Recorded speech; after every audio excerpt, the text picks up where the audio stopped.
کیا آپ جانتے ہیں کہ حواریون کن لوگوں کو کہا جاتا ہے اور کیا اجر و ثواب صرف آخرت میں ملے گا؟ ان سوالوں کے جواب کو جانتے ہیں آج کے اس ایپیسوڈ میں۔ اعوذ باللہ من الشیطان الرجیم، بسم اللہ الرحمن الرحیم۔ ناظرین السلام علیکم۔ آج ہم آپ کے سامنے سورہ سب کی تفسیر کا یہ آخری ایپیسوڈ آپ کے سامنے پیش کریں گے کہ جس میں آیت نمبر 13 اور 14 کی تفسیر ہم آپ کے سامنے پیش کریں گے۔ تو آئیے سب سے پہلے آیت نمبر 13 کی تفسیر کو جاننے کے لیے اس کی تلاوت اور ترجمے کو غور سے سن لیتے ہیں۔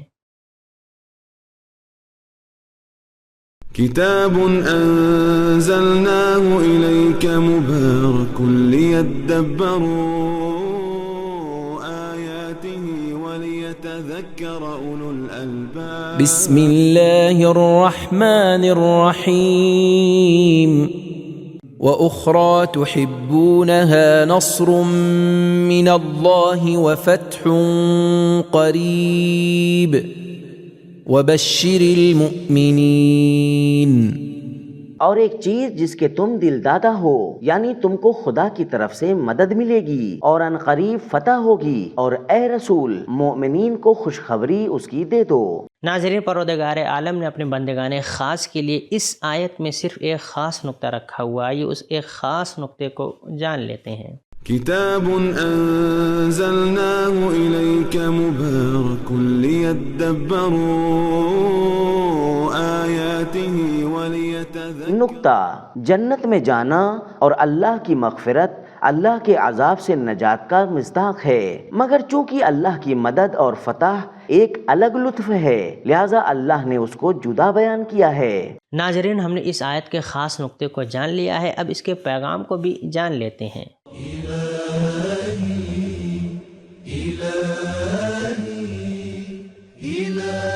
پیغام نمبر 1، تمام اجر و ثواب آخرت سے مخصوص نہیں ہیں، کچھ دنیا میں بھی ملیں گے۔ نمبر 2، اجر و ثواب ایسا ہونا چاہیے کہ جس کو تشویق دلائی جا رہی ہو اس کا پسندیدہ ہو۔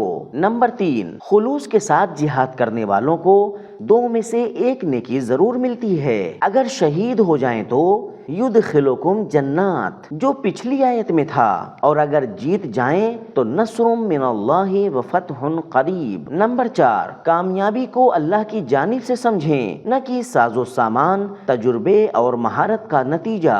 نمبر 5، روشن مستقبل کی امید مجاہدوں کے لیے حوصلہ افزائی کا سبب ہے۔ نمبر 6، اللہ اپنے وعدوں پر عمل کرتا ہے، یہاں پر نصر من اللہ اور دوسری جگہ پر اذا جاء نصر اللہ والفتح، سورہ نصر آیت نمبر 1، یہاں پر فتح قریب اور دوسری جگہ پر انا فتحنا لک فتحا مبینا، سورہ فتح آیت نمبر 1۔ نمبر 7، مجاہدوں کو جان و مال قربان کرنے کا شوق دلانے کے لیے بشارت اور خوشخبری سے استفادہ کریں۔ ناظرین، اب آئیے اس سورہ کی آخری آیت یعنی آیت نمبر 14 کی تفسیر کو جاننے کے لیے سب سے پہلے اس کی تلاوت اور ترجمے کو غور سے سن لیتے ہیں۔ كتاب أنزلناه إليك مبارك ليدبروا آياته وليتذكر أولو الألباب بسم الله الرحمن الرحيم يا أيها الذين آمنوا كونوا أنصار الله كما قال عيسى ابن مريم للحواريين من أنصاري إلى الله قال الحواريون نحن أنصار الله فآمنت طائفة من بني إسرائيل وكفرت طائفة فأيدنا الذين آمنوا على عدوهم فأصبحوا ظاهرين۔ اے ایمانداروں، خدا کے مددگار بن جاؤ، جس طرح مریم کے بیٹے عیسیٰ نے حواریوں سے کہا تھا کہ بھلا خدا کی طرف بلانے میں میرے مددگار کون لوگ ہیں؟ تو حواریین بول اٹھے تھے کہ ہم خدا کے انصار ہیں۔ تو بنی اسرائیل میں سے ایک گروہ ان پر ایمان لایا اور ایک گروہ کافر رہا۔ تو جو لوگ ایمان لائے ہم نے ان کو ان کے دشمنوں کے مقابلے میں مدد دی، تو آخر وہی غالب رہے۔ ناظرین، پروردگار عالم نے اپنے بندگان خاص کے لیے اس آیت میں خاص نکات رکھے ہوئے ہیں، ان نکات کو جان لیتے ہیں۔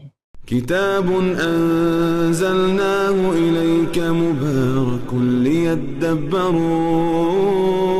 آياته وليتذكروا۔ نکات: حواریون حضرت عیسیٰ علیہ السلام کے خاص ساتھیوں کو کہا جاتا ہے، جو 12 لوگ تھے اور ان کے نام موجودہ انجیل کے اندر ذکر ہوئے ہیں۔ تفسیر نمونہ: اس لفظ کی جڑ اور بنیاد حور ہے، جس کا معنی ہوتا ہے دھونا اور سفید کرنا۔ سفید لباس پہننے پاک دل رکھنے کی وجہ سے، یا تو اس لیے کہ وہ لوگ خود باطنی طور پر پاک تھے اور دوسروں کو پاک کرنے کی طرف بلاتے تھے، ان کے لیے یہ لفظ استعمال کیا گیا ہے۔ امام صادق علیہ السلام نے فرمایا، ہمارے شیعہ ہمارے حواری ہیں۔ جناب عیسیٰ علیہ السلام کے حواریوں نے دشمنوں اور یہودیوں کے مقابلے میں ان کی مدد نہیں کی، مگر ہمارے شیعہ ہماری مدد کرتے ہیں اور ہماری راہ میں شہید، اذیت یا جلا وطن ہو جاتے ہیں۔ ہمارے لیے اتنی سختیاں برداشت کرنے پر اللہ ان کو جزائے خیر عطا فرمائے گا۔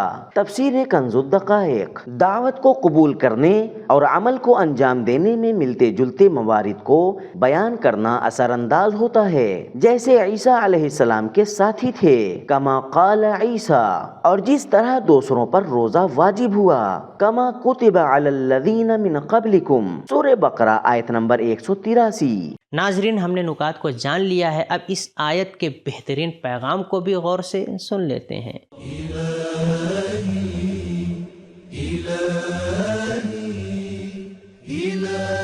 پیغام نمبر 1، مومن کو چاہیے کہ وہ قدم بقدم ترقی کرے۔ پچھلی آیتوں میں اللہ کے ساتھ تجارت کی دعوت تھی، اس آیت میں رسمی طور پر اللہ کے مددگار بننے کی دعوت دی جا رہی ہے۔ کونو انصار اللہ، یعنی ہمیشہ قانون اور اولیاء خدا کی مدد پر ڈٹے رہو۔ نمبر 2، اللہ کو ہماری مدد کی کوئی ضرورت نہیں ہے، کیونکہ تمام مدد اور کامیابیاں اسی کی ہیں۔ نصر من اللہ، مگر اللہ کا مددگار ہونا ہمارے لیے فخر کی بات ہے۔ کونو انصار اللہ۔ نمبر 3، انبیاء اللہ کے لیے لوگوں کو بلاتے ہیں، اپنے لیے یا اپنے گروہ کے لیے نہیں۔ نمبر 4، انبیاء دشمن کا غلبہ پانے کے لیے معمولی اور طبیعی راہوں کو طے کرتے تھے اور ظاہری اسباب اور لوگوں کی طاقت سے استفادہ کرتے تھے۔ نمبر 5، رہبر کو اپنے ساتھیوں کا دقیق اور صحیح اندازہ ہونا چاہیے۔ نمبر 6، ساتھیوں سے اقرار لینا